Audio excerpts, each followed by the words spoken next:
Here in the state of Michigan, this is what an empty gym sounds like. But in the state of Wisconsin, there's some new rules in place that limits what fans can chant during games. This has some people thinking that eventually, this is what a crowded gym will sound like. It was a happy homecoming for Jim Caldwell here at Lucas Oil Stadium as the Detroit Lions defeat the Indianapolis Colts in the season opener 39-35. What I'm holding right here are called hematites. It comes from the Latin word for bloodstone. Now to most folks, these are just rock magnets. But it's been said that they have healing powers. And if you're headed to Ishpeming to play high school football, you might need them. That's because the hematites up there are not about majestical healing powers. No, they're more into the business of sending people home beaten and disappointed. And business is booming. Now, Jim Caldwell said he doesn't like it when people say that the Lions backed into their playoff spot. But consider this. A month ago, this team was in the driver's seat for a division title. There's really no other way to describe it. This story is brought to you by the letter H. Because here at Holly High School in Holly, Michigan, and it's all about the H. You don't have to look far to find one. They wear it with pride. They walk on it every hour in the hallway. This one right here, it used to be part of the hardwood. And if you turn to the right, you'll see the school's Hall of Fame. There's a lot of history in that hollowed corridor. There's little doubt you are in Bronco country. Okay, hold on a second. This spells Broncos? What is this H doing here? And who the H put it here? In 1945, Bruce Dreyer, along with his fellow student council members, decided that it would be important that we have a nickname. So what do they call you guys? Broncos. Broncos, but it's spelled Bronchos. So? And there actually is Broncos spelling in the dictionary with an H.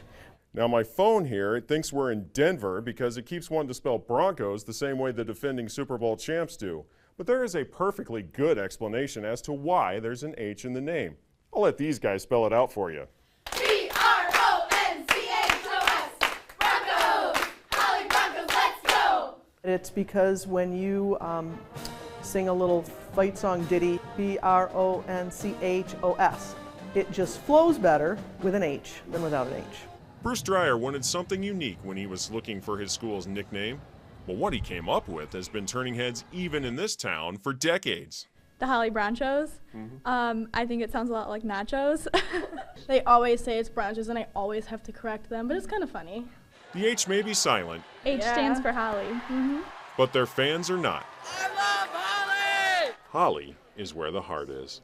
Evan Kimball was always down to play a game of catch. But one day, Dad was taking a nap, and Evan didn't have time for him to roll out of bed. So Mom took him out back to the shed, painted a big X on it, and said, just throw the ball at this. Evan left some marks on the shed that day, but they were not as big as the one that he made on a form similar to this one at the Secretary of State's office. This is no ordinary day at Dow Diamond. Sure, this is a baseball game between Ogemaw Heights and Gladwin, but this day goes well beyond balls and strikes.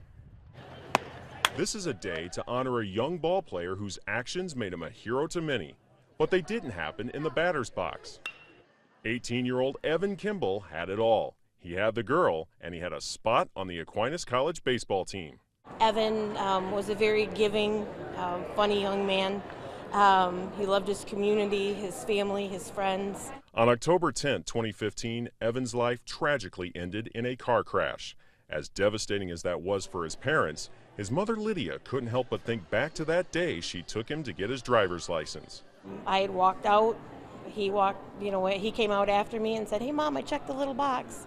And then we had a discussion afterwards of what that could mean to someone else. That check mark certified Evan as an organ and tissue donor. His decisions saved the lives of 5 people. He made a very mature decision to help someone else if anything had happened to him. April is National Donate Life Month. Fans at the game could sign up as donors. Michigan alone, there's over 3,000 people on the waiting list. Nationally, there's over 100,000 people on the waiting list, so there's certainly not enough organs to go around. That's why the message today is a simple one. Give like Evan. You shouldn't take your organs with you. You should help to save someone else. There's no question in my mind that the doctors did everything possible that they could to save my son. And he was meant to do something much greater for someone else. Every sport has a legend, but only one man has ever had the name of his sport attached to him.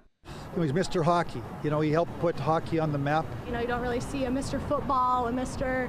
Whatever else, but we have a Mr. Hockey. Known for scoring goals and roughing it up on the ice for the Red Wings, Gordie Howe held on to that title even as other players made a name for themselves in the NHL. It's so unfortunate that we lost such a Red Wing great and a great ambassador to the game of hockey.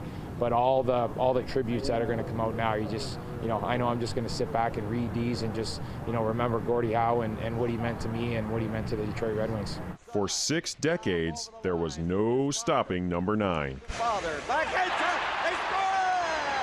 And he also had a knack for goofing it up with the players and fans. One time I was going through the locker room and I tripped over something and I turned around and there's Gordie with his foot out laughing at me. For the city of Detroit, it's the loss of an icon. Somebody who embodied this town's blue-collar image while always wearing a smile. Those are the type of people that fans fall in love with. And I think everywhere today, whether you've been a Red Wing fan or you're just a hockey fan, it's a sad day. This is obviously one of the greatest that had ever played the game and just always had time for the fans. And that's, to me, was Gordie Howe. Now, many fans on social media today, Dave, are talking about the passing of Gordie Howe. They feel like a fitting tribute to Gordie would be to name the new Red Wings arena after him. Well, that makes sense. I'm hearing that from a lot of people because he is a legend in the city of Detroit. But the possibility of that, probably not good, but probably everyone you talk to, they agree they would love to see that name. Indeed. In fact, I talked to Red Wings officials today, and they tell me that the statue and the banners and all the pictures that you just saw, those are definitely coming to the new arena. You will definitely feel the presence of Mr. Hockey in Little Caesars Arena.